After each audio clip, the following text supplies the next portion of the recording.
Howard Baker literally built the two-party political system in Tennessee over the last half century, and he inspired 3 generations of us to work to make this a better state and a better country. It's difficult to express how much we honor Howard Baker's life and how difficult it will be to miss him. Howard Baker had a lot of courage. He voted for civil rights and for the Panama Canal Treaty when it wasn't very popular. He was indispensable to Ronald Reagan's presidency. The presidency started off with Howard Baker passing the Reagan tax cuts and carrying him over to Tip O'Neill, and then it ended with Reagan's calling Howard to be chief of staff to help him get out of the Iran-Contra difficulties. Howard was the most persuasive man I ever knew. He was admired by both political parties.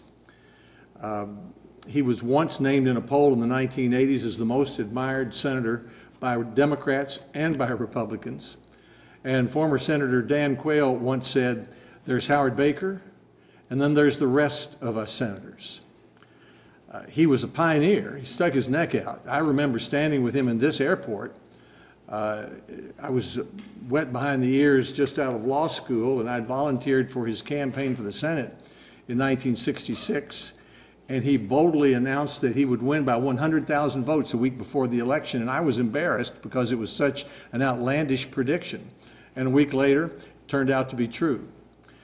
No one has had more impact on my life outside my own family than Howard Baker. What I especially remember is his generosity. I didn't appreciate it so much at the time that I was too young really to appreciate it, but looking back I realize now how much he helped those of us who didn't deserve all that much help. I mean, Fred Thompson, me, Bill Frist, so many of us were inspired really to become Republicans and to be part of and help build a two-party system in Tennessee just because of Howard Baker's presence and his intelligence and his attractiveness. He was an enormously attractive political figure.